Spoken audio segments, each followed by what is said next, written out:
sana keessatti waa'ee dibataa hin kaasta, waa'ee dibata raajotaa hin kaasta, waa'ee geggeessaa hin kaasta, waa'ee waldaa kiristaanaa hin kaasta, waa'ee dargaggoota yeroo ammaas hin kaasta ammati haala uffannaa isaanii haala deemsa isaanii wajjin wal qabsiisee waan baay'ee kaasta. Dibanni sun maal keessatti argame dogoggora ta'e moo haala isaa sirrii miti moo maal kaasuu barbaaddeetu waa'ee dibataa kanatti kaastu sun maayini? Waa'ee dibataa maaliifan kaase? Kaasuu barbaadee miti kana ni kaase. Waan dogoggora jirutu jira yoo asirratudha malee. Amma nuuni sagantaa birmadummaa ilaallatee suu siyaasaa sin qabu.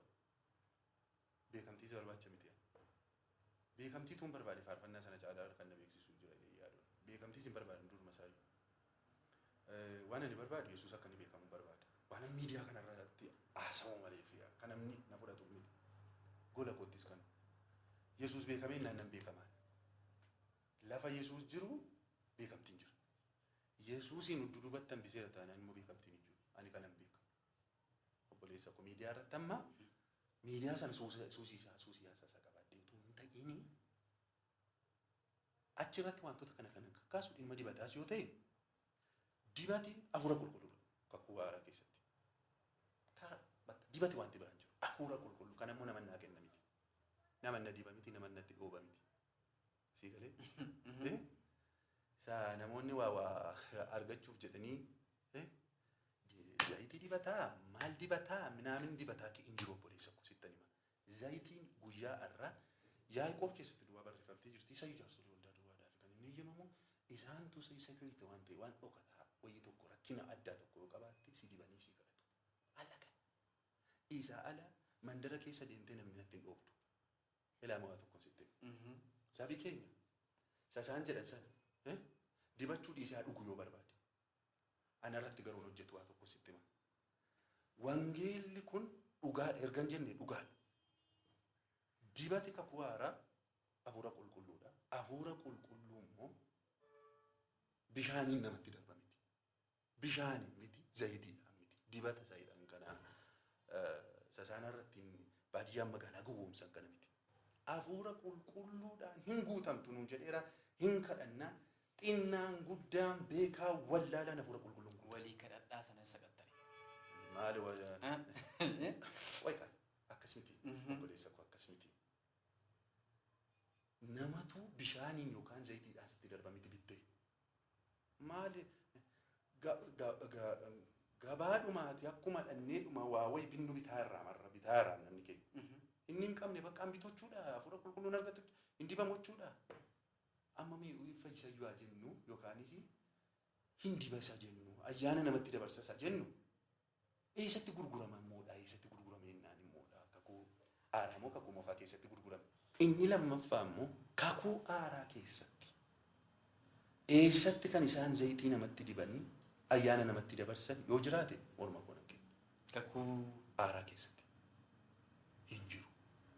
Kakuu aaraa keessatti hafuura qulqulluu uumama hundumaa irratti nan dhangalaasa jedhu isa Milkiyaas dubbatu isadha. Isadha dibanni kee. Dibanni dibata hafuura qulqulluu. Hafuura qulqulluudha. Hafuura qulqulluu moo zayitiidhaan namatti darba miti. Zayitiidhaan wal dibu miti. Bishaaniin walitti darba miti. Gooftaadhumatu namatti dhangalaasa. Galanni isaaf haa ta'u. Hin binnu. Hin gurgurru. Walii kadhachuun immoo walii kadhatama. Silima isaa harka walirra kaanii walii kadhatan ni jedhamu. Walii kadhachuudha malee maal zayitii walitti dibaa nuun jedheere. Namooti zayitii gurguran kan isaan kaasanii yookaan immoo waa'ee dibataa kana kan isaan kaasan. Amma duruma akkati kaastee mandara keessa deemanii gaafa akkas godhanii itti waa argachuuf akka ta'e kaastee tatiyyuu. Sirriima yaadachi waa argachuudha.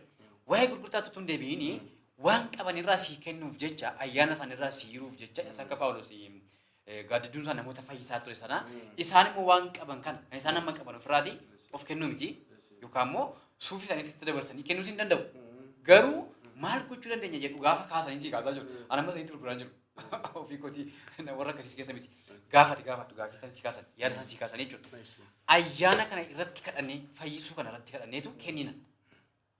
Warra bitanii tokkoffaa binnaan sun yookaan birriinsaa suni waldaa kiristaanaa akka gargaaruuf waldaa keessa jiratu. Kana wajjin wal qabsiisu. Gara kakuu moofaa atiyyuu beekta waa'ee kakuu moofaa keessatti namoota muraasaaf ayyaana dibuun suni isa akka daawwitti dibame waamame. Sanaaf gargaareera. kakuu moofaatti gaafa deebinu tuun taane kakuu haaraatti gaafa deebinu kana kaasa. Isa kana akkamitti kaasta? Jalqabuma duraa gaaddidduun isaa nama fayyisee miti. Gaaddidduun isaa gaafa nama fayyise birrii isin fudhanne Phaawulos. Hin gurgurres. Sitti immoo hin gurgurre. Lammaffaa immoo ani gaaffii tokkoon qabaan. Maaliif fayyina sana bishaan irratti kadhatu? Maaliif fayyina sana namaaf hin kadhatan daa'imti? Nama hunda bira ga'uu hin danda'u harki isaanii yookaan immoo namoota kana hunda harka isaanii kaa'anii waan kadhachuu hin dandeenye. Tokkoffaa yeroon isaanii hin ga'u. Qoy. Lammaffaa warri fagoo jiran itti fayyadamanidha. Ilaame akkam beektaa? Sagalee isaa ergeeyyuu fayyisa gooftaan. Ammuma kana namaasu gooftaan. Sagalee isaa ergee nu fayyisee gooftaan jedha malee zayitii nutti hin ergine gooftaan. Walumaa gala zayitiin hin barbaachisudha.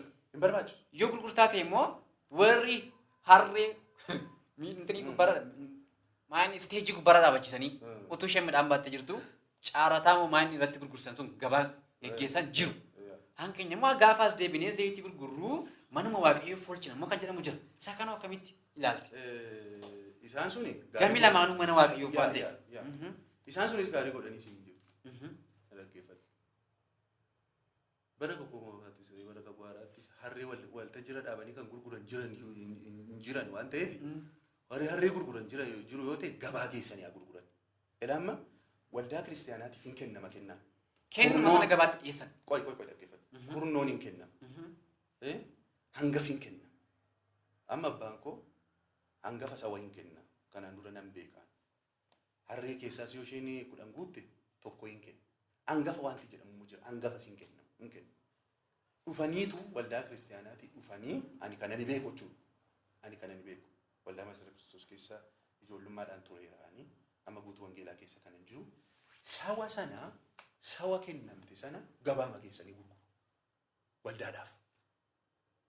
Sigaleera kennaa kenname kurnoo kenna. Gaafa waldaa ijaaruuf isa ta'u maaliif isa ta'u namni gaafa inni kennaa kennu horii sana dhaqanii achitti tammananii achitti yoo abbaan isaa sun horii isaa oolfachuu danda'a ta'e horii isaa akka inni erguu godhanii yookaan immoo dhaqanii fuudhanii gabaa geessu. Ani waltajjii irratti ija keetiin caalbaasnitu geggeeffamu in arginu agarteetta. Argiteettamini? Ani jaalladhu caalbaasiisa. Jira moo hin jiruun? Walumaa gala. Wanti jira miniire? Jiraachuu jira. Sirrii mitiin siin jedhaa. Bakka gabaabaadhumatti caalbaasii waldaadhuma irratti tuun geggeeffamu ta'e natti tolanatti. Achi badeeyyuudha jalqaba dura. Sirriidhaan jara kana nan deggera karaa kana. Achi ishee sana qabataniitu isaan kun immoo zayitiitti gaddiratan. Sanaafidha. Ani immoo isaan kun immoo jedhaan ani immoo isiniyyuu akka gootin maaliif gaafa isaan akka godhan gaafa isaan balleessamee gaafa achi waldaan sun nuun ta'uudhanii baay'een isaanii achi keessaa ba'anii maaliif hin sirreessan wanta sana. Maaliif kan caalu erga godhu ta'e maaliif achi ba'an silma isaa. Durumayyuu maaliif achi ba'an achuman ta'anii walii galu taana wanta sana. Mul'ata isaaniitti kaasamu mul'anni keenyas jira dhuga. Lakki wantoota hin sirranne achi jiran sana asii sirreessina itti. Sirreessuu yaalii dadhabeen keessaa bahee warreen hin jiru. Kan caalaa balleessaa jiru kaayee rakkina isaatu. Ilaamma dhugaansi ilaa waldaan kiristaanaa rakkina hin qabdu jedhaan jiru warri jalqaba dura. Kana dura miidiyaa irrattis dubbadde. Balleessaa waldaan kiristaanaa warri jalqaba duraa jiran balleessa. Sababa sanaanii dargaggoonni baqatanii ba'anii gadhummaan isaa immoo isa waldaan kiristaanaa warri dura turte waggaa 50 hin balleessin waggaa 5 gidduutti balleessan isaan kun gadhummaan isaa. Amma silaatee erga dogoggora wayii tokko argitee karaan itti hojjedhuun dhabe jettee erga achi baate dogoggora sana caalchiftee kumaan baay'iftee dogoggortatu hin ta'in dogoggora saachii sana iyyuu sirreessiteetu isaan sana mataa qabachiisuu afaan qabachiisuu sii galeera. Amma garuu isaan sun waggaa 50 hin balleessin waggaa 5tti bade. Maqaan Kiristoos akka bara kana arrabsame bara kamuu arrabsameera deeyyaa. Gargaarsa mul'ata kanaa kan ta'u yoo asiin caalbaasii kana deebisuudhaaf baatanii zayitii kana gama lamatti fayyadamu. Tokkoffaa ayyaanni irra jiru akka fayyina geggeessuu barbaadu. Lammata qarshii achiin argamuun manni waaqayyoo kun akka ittiin ijaaramu. Waaqayyoo rakkataa miti. Waaqayyoo. Kaayyoo isaanii isaan kaasanii sii kaasaa jiru. Kaayyoo kan isaaniiti malee kan wangeelaa miti. Amma nu wangeela kan walitti nu araarsu. Amma wangeela kana ala waan dhufe Mikaa'el yoo dhufe fudhadhuun siin jedhaan. Kan Kiristoos irraa adda na baasu ergamaa waaqayyoo yoo ta'e Roomee boqonnaa 8 irratti Phaawulos gaafa dubbatu hin fudhadhu. Mikaa'eliin dhufee Yesuus irraa adda bayyoo naan jedhe irraa adda bahu na gargaara naannis gooftaan hin fudhadha. Wangeelaa ala waan ta'u tokko hin fudhadhu. Faashinii wangeelaa alaas naan galu doofaadha naan jedhe yoo barbaadde wangeela kana ala zayitiin kakuu haaraa keessatti erga hin gurgurame yookaan immoo zayitiidhaani erga hin taane ta'e anis hin godhu. Lammaffaa immoo gaaddidduma sanaan iyyuu gaafa fayyisani Phaawulos baruma baraaniitu isaan gaaddidduudhaan fayyisanii hin argitu. Yesuus Kiristoos ani immoo caqasatti hin tuqatiin iyyuu gara biraa kan isaan gargaaru iyyuu mee siifan tuqa. Dhoqqee lafaatti bukeessee jazaatti dibee isaa booddee fayyee. Utuun yeroo hundumaa dhoqqee bukeessuun argitu. Isa iyyuu milikiita wantoota akkasii kana gaafa godhu gooftaan gammadaa godheen beeku. Ishee warra amantii irruunan akkasitti silaan amantanii yoo akkas ta'e malee dhagaddaa godha gooftaan Yesuus. Miraakiliitti gaaf tokko yaamanii hin beeku gammadeen beeku gooftaan. Gaafa naaf Yesuus gammadeen beeku. Akkasiin maaliif nan amantanii? Yoon kana godhe malee ani waaqaaf lafa nuume jechuu isaatiin. Si galeera nama mee waaqaaf lafa kana uume yoonni nama cabaa nama irra miilli ishee kuftee cabde tokko fayyise mee? Dinqiidha yoo ta'ettu. Inni gooftaa Yesuus. Har'a foon uffataan kuni isumayyuu kan namanni namni keenya isumayyuu foon uffataan erga namni immoo karaa sababeeffateetti nama amansiisu waan barbaaduuf deemse karaa kana deeme. Ilaamee kan Phaawulos faayin dubbataa jira mitiire isaan humtiyyuu gaaddidduu isaaniitiin har'aa boorii baqqaa kana booddee gaaddidduudhaan fayyituu utuu isaan jedheen argitan. Har'a garuu Ayisuuzuudhaan bishaan fee dhaqee Ayisuuzuudhaan fee yeroo hundumaa gara deemutti Ayisuuzuudhaan bishaan fe'anii deemuun maali? Kun wangeela miti bara. Wangeela kan nu fudhannee adeemnu obbo baadiyyaadhaan magaalaa malee maanyi zayitii fi bishaan fe'anii deemu. Namni kun wangeela dhiisaa irraa mara. Yoo dhukkubsateen kadhatu wayyoo zayitatti isa jirtiidha. Kun Yesuus irraa adda nama baasuudha. Yesuusiin utuu hin ta'in namni zayitii amanaa jira. Itti kadhatameera maqaa Yesuus itti dhaameera. Yesuus kan akkam goota? Itti dhaameera. Maal namicha irratti kadhatu? Maqaa Yesuusiin kan dhufu hunduu galateeffamaa inni suni isa kanas fayyadamu yeroo baay'ee. Injiru waan akkasii. Injiru waan akkasii. Fayyuun kan namaaf ta'u waaqa jalaa lamaan namootaaf Yesuus Kiristoos yaala injiru. Maqaa Yesuus Kiristoos. Soo maqaa Yesuus dhaameera bishaan sanatti ho'i zayitii jetti. Bishaan irra kaa'e miti nu. Numarraa kaan. Maqaa sana mee maqaa Yesuus sana fayyina sana daarettii manutti dabarsan. Bishaan irra kaanii nu gowwoomsin. Warri mana jiran iddoo isaan hin jirre kan atammas jirti. Bakka kun miidiyaa keessaa warra argan bira ga'uu danda'a fakkeenyaaf. Maal Yesuus Kiristoos lafa inni hin qaqqabne jira mooyi obboleessa koo. Bishaan hin malee deemoo dhee gooftaan Yesuus. Asuma teenyee sagalee isaa erginaa hin qaqqaban achumatti. Si galeera. Asumatti laa kun addunyaa kanaaf hin kadhannaa Waaqayyo nu dhagaa. Waaqayyo lafa inni hin jiru. Yesuusiin ikkoo fuutanii dhuma haayilaandii keessanii Yesuusiin. Yesuusiin haayilaandii keessan kaayinaa fayyina isaa ilaa. Zayitii kana keessa ta'a miti Yesuus Kiristoos guddaadha. Lafa inni hin qaqqabne jiru. Kana duwwaayyuu miti dogoggorri guddaan irra uumamaa jiru. Ani moottan sii dabala. Yoo isaan sii kadhatan malee hin fayyitu. Yoo karaa isaanii malee Yesuusiin hin argitu. Mee baay'ee isaanii ilaalime. Yesuus Kiristoos manuma keessan ta'a yoo isin kadhattan Yesuus Kiristoos isin maanu isin dhagaan nuun jedhan. Si galeera. Isaaniif abbaa nuuf immoo orma. Ati isaan kana akkamitti ilaalte? Raajota kana, tajaajiltoota kana? Tajaajiltoota warra akka godhani. Tajaajiltoota ta'ee hin dubbadhu malee. Tajaajiltoota ta'ee hin dubbadhu. Ani immoo tajaajiltoota warra akkasii hin jedhiin tajaajiltoota miti waan ta'eef. Si galeera. Isaan kun Yesuusiin tajaajilaa jiru tun ta'in Yesuusiin dhorkaa jiru. Yesuus Kiristoosiif nama garaagara baasaa jiru waan ta'eef. Isaan kun tajaajiltoota gooftaa miti. Tajaajilaan inni gooftaa akka Yohaannis Cuuphaa ani miinzee dhadhe. Uummataaf namoota walitti fidu. Uummataaf Yesuusiin walitti fidu. Walitti fidee beekamtii isaa dhabee waan hundumaa isaa dhabee mormaa jitee sokkee binni. Dura namoonni laga Yordaanositti isatti Yesuus gaafa inni dhufu isaanitti dabarsee galeemin. Isheen irraa akkuma ajjeeftitu Yesuusii fooniin dhufee waldaa ishee keessaa namni Yesuus duukaa sokkee nama irratti bittee ajjeesisiifti. Jalqaba gaafa kaasnee waa'ee arrabsuu sana sirreessuu qabda naan jette. Isaan akkasii sobdoota jedheeti miidiyaa gubbaa barreesse. Sobdoota kun harrayyuu. Sobdoota. Isaan ergamoota seexanaati malee. Isaan ergamoota seexanaati malee. Namni Yesuus irraa adda nama baasu kan Yesuus irraa adda nama baasu ergamaa seexanaati. Warra zayitii bishaan gurguran qofatu. Zayitii bishaan nu Yesuusii fi nama gidduu kaa'anii waaqa tolfamaa godhanii jechuudha. Namni akka ni daaretti Yesuusii wajjin hin haasofne warra godhan Ganama ka'ee namni Yesuusiin kadhachuu dhiisee zayitii isaa dibata yoo dhukkubsate. Zayitii dibata.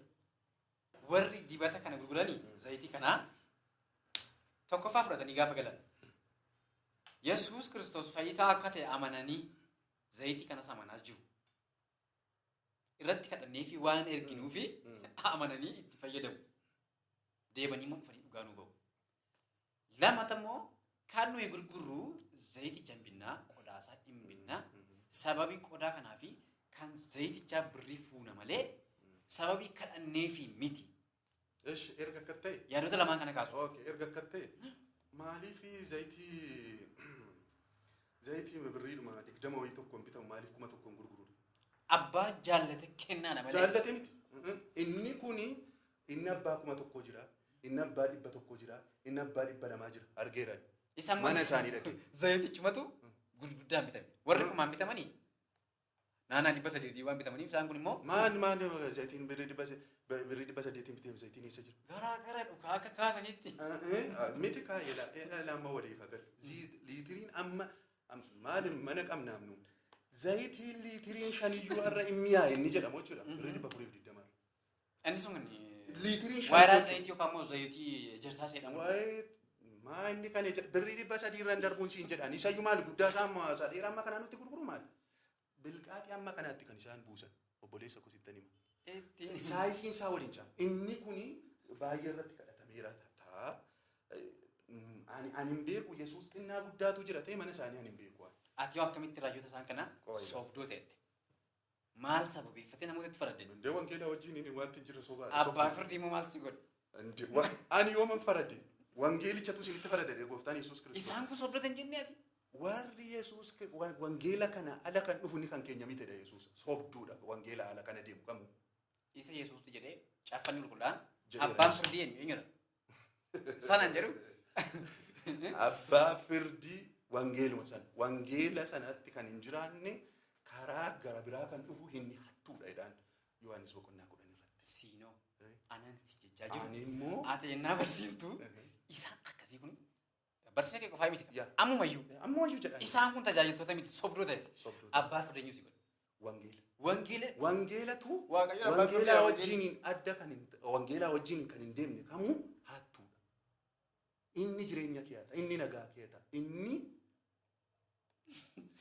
sababii fayyaa kee, nagaa kee, mana kee namoonni baay'ee manni isaanii diigameera kana. Miidiyaa garaagaraa, sooshaal miidiyaa garaagaraa irratti bo'aa jiru maali kun waan dhokkataa miti. Ati akka keetti. Ati akkuma keetti madarakii irratti raajota loltoota wajjin walitti dhuftee tamoo hin dhufne. Moo warruma bakkee agarte. Ofii jechuudha. Nama tokko wajjin walitti dhufeera. Waliin mormineerraa amma wal qabachuutti ga'eera. Ergasii garuu isaanis waltajjii kun barbaadanii isaanis nan barbaadanii anis isaan hin barbaadu. Waaqayyoo galanna ta'u. Wal arginees hin beeku.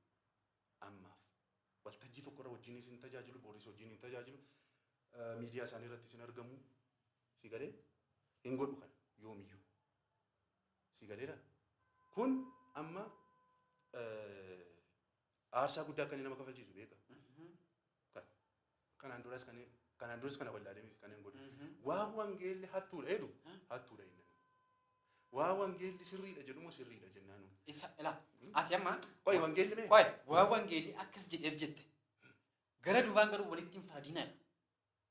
Inni isa kana miti. Isuma kan atamate? No. Akkamitti? Ni kun alaagoriitis jalaa ta'a. Namatti hin faradinaa jedhu isa kana miti. Waan adda hin baafanne tokko, waan hin beekne tokko hin faradin. Si galeera waan hin beekne tokko. Waan wangeelaanii sin deeggarra wayii tokko gaafa namatti faraddu isa inni walirratti hin faradinaa. Ishee kana caqasa jarri isa kana duwaa jedhamu nama waaqayyo dibarratti irratti hin dubbatinaa. Manaamin jedhu. Anandaam tokko natti raajjetti obboleessa koo baay'ee dhiphatta. Waa'ee dhimma kanaa baay'ee dhiphatta. Dhiisi. Anaaf dhiisi sin jedha gooftaan jedhanii dhufanii kanatti raajan jiru. Sin jedhu wangeelli akka sin jedhu. Dhugaadhaaf jedhanii morma isaanii kennan warri kaan. Yeroo wangeela irraa sabii maqu kanarraa asirraa maqina kanatti deebi'aa utuu jedhaniitu lubbuun isaanii darbe raajonni ergamoonni. Si galeera raajiin akkasiin jiru.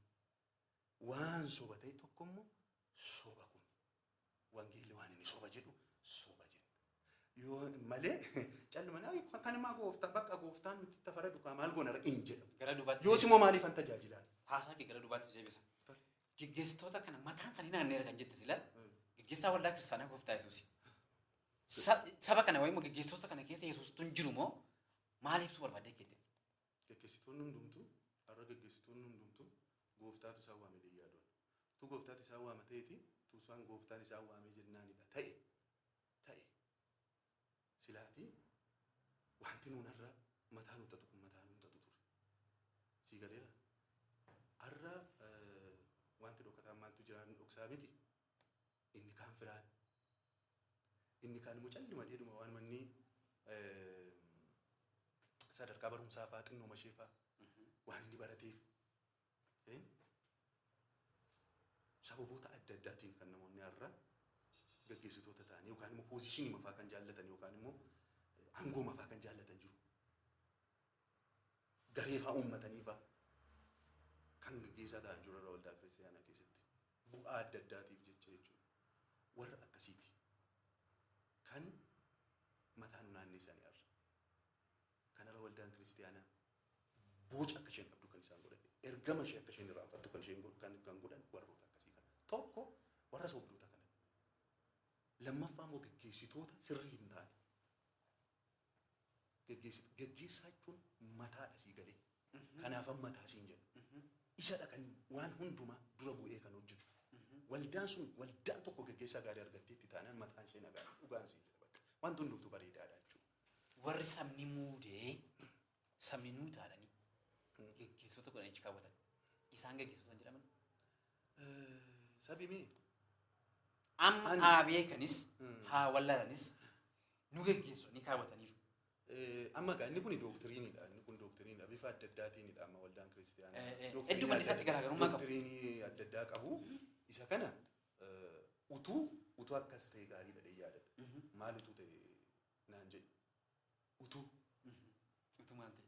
Utuu namoota gooftaan filadhattu jira miti nama arguu danda'u.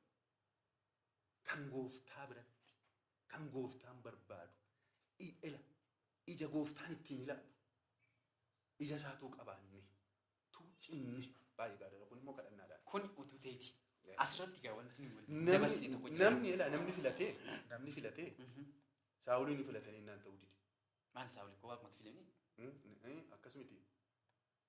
Jalqaba duraa gooftaadhumatu dhaqee muudee mannaalumatti hin taa'ama ture. Isaa booddee nuu kaanee ofii keenyaa filannaadhanii naani mootiin nuuf haa dhufu mootii barbaadnaa jedha. Waan namni filu gaarii bitechuu kotuu hin ta'ini hin filama. Hin filama sirriidha. Hin filama. Jaarsolii nama fakkeenyaa fi namootumatu fila. Noota jedhaniitu filu. Ati isaan kaman rabsuu barbaadde warri mataan isaanii naannee kan jette warra kam gaggeessaan yoo xiqqaates yoo guddates sabumaan filatamee dhaqa.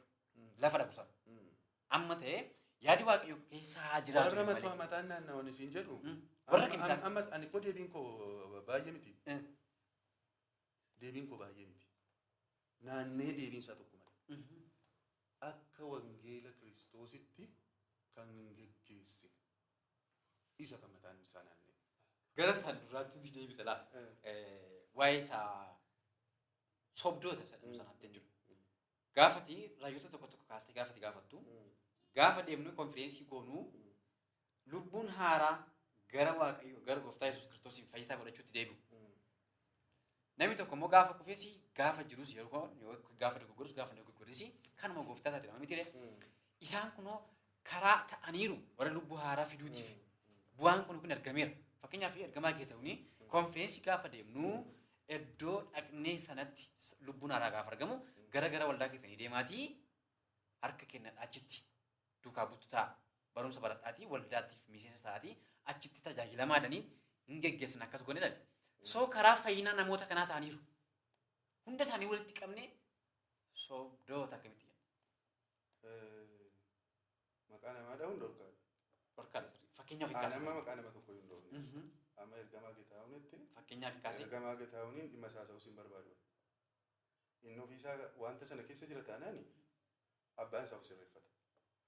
Amma dubbiin dubbii seeraanis nama gaafachiisudha. Siigalee miti. Ammani abbaan isaa murteeffatu. Kanaan dursa mukaarraa udduuba deebi'anii yuutuubii irra jira waan ta'eef udduuba deebi'anii irraati fudhatanii ilaaluu danda'u. Namni kamiyyuu mallattoo isaanii wajjin kaa'eera achirra. Natu kaa'e miti. Wangeelatu kaa'e. Ila amma waan namni dogoggore yeroo baay'ee dhimma koo ilaallate jechuudha. An waa tokko hin dubbanne. Wangeelli akka jedhe. Wangeelli kun akka sirga jedhe namni akka wangeela kanaatti hin jirre obbo baluu guddaas haa ta'u. Xinnaas haa ta'u guddaas haa ta'u beekaas haa ta'u wallaalaas haa ta'u. Namni sun sobdu waggaa 50 isa tajaajilu. Arra irraa kaateera ta'ennaan akkuma Yesuus Kiristoos Phexroosiin seexanaan nanarraa deemee fuula kuduraa ture argaa kuduraa ture jedhe akkuma kanaa ifannaachuudha. Si galeera abbaa keenya ta'uu danda'a namni sun. Kaleessa nu guddiseera ta'uu danda'a. Har'a garuu seexanatu itti fayyadama ta'ennaan seexanaan nanurraa fagaaddoonni soobaadha waan itti hojjetaa jiru. Si keessa furamaatu jira innaa jechuudha. Si galeera. Kanaaf amma maqaa namaan dha'u naa'u nama addana kanatti. Maqaa namaan dha'u. Abbaan isaa obbeekee wanta jechuu danda'a waan ta'eef. Tokko gaafii ati na gaafattee ani immoo gaafii tokkoon isaan gaafadha. Gooftaa Yesuus Kiristoositti amanan isa jedhu sana iyyuu ani immoo nan shakka. Namni sun gooftaa Yesuus Kiristoositti amanuu isaa yoo nan shakka. Namoonni achi dhaqan suni waanuma achi jiru ilaalanii bakka namoonni tokko tokkummaa achiitiin nan fayyifaadhanii faa yeroo isaan utaalan fa'a. Yesuusiin argee amane moo wangeeloon lallabanii jarroo. Amma rakkina isaanii mallattoon isaanii keessaa tokko Yesuus Kiristoosiin hin barsiisan baay'isanii waa'ee Yesuus Kiristoos kana utuu hin ta'in waa'ee zayitii isaanii, waa'ee bishaan isaanii, waa'ee ofii isaanii ilaa amma mallattoo baay'ee qabu. Mallattoo kana amma kana sa'aatii gabaabaa kanatti taasisee fixuu hin danda'u. Barumsa dheeraa waggaa 2 ol barsiisedha waan ta'eef. Dheeraadha. Jara adda baafachuudhaaf amma interview taate dana kanatti gaafii deebinuun addanatti goonu kanaan takkaatti lafa kaa'uu hin dandeenye. Barumsa dheeraadha. Kanaaf waldaan kiristaanaa kufaatiin guddaan barsiisuu dhiifnee gaafa nuun hawaara kaasuutti deebinu konfiraansii duwwaatti bara deebinee waggaa 13 irraa kufne. Siigalee barumsi waldaa kiristaanaa keessaa badee namni barsiisuu hin jiru waa'ee raajii sobduu namni barsiisuu hin jiru kun asumaa gadi akkuma warra kaanilaa intinii koo kanan kuutu minaamusuma jedhan ciffannisa jedhan tokko nuun naaf falmama namni baay'een nama waaqayyoo irratti dubbattee nama waaqayyoo irratti maalan dubbadde wangeelan dubbadde malee nama waaqayyoo kee nama waaqayyoo hin taane irra dhiman qaban amma yeroo ammaa kana wangeela naasaan waa'ee Yesuus Kiristoos naasaan obboleessa koo sittan hima wangeela kana duukaa kan hin jirre moo adda baduusa obbo baduusi inni sobduudha inni hattuudha karaa biraa kan barsiisu wangeela biraa kan nutti fidu inni kana baaramiyaa ta'uudha Phaawulos kana baaramanaa ta'an ammayyuu kan wangeela alaasaa kan wangeela ala saba kana burjaajessan waaqayyo sana ifatu ammayyuu sobduudha isaa ammayyuu wangeela kana ala kan jira amma namoota kana gooftaa fudhatanii uummatatti jettu kuni gooftaa fudhachuu isaanii maaliin beektaan siin jedha dhaqanii waldaatti qabamanii harka kennaniiru ganaa achitti ganaa gooftaa fudhatu yoo ta'e maleeti gaafa sana wangeelli lallabamu yeroo baay'ee amma jara kana biraa ilaalime before afteriidhaaf miidiyaa isaaniis gaafa ilaaltu isaala wangeela irra dhaabbatamee wangeela barsiifamu Yesuus Kiristoosiin maal akka inni ta'e namni nutti agarsiisu namni Yesuus Kiristoositti amanuu isaa akka Yesuus Kiristoos yoo dhaga'ee wangeela kana yoo dhaga'e malee maalitti beeka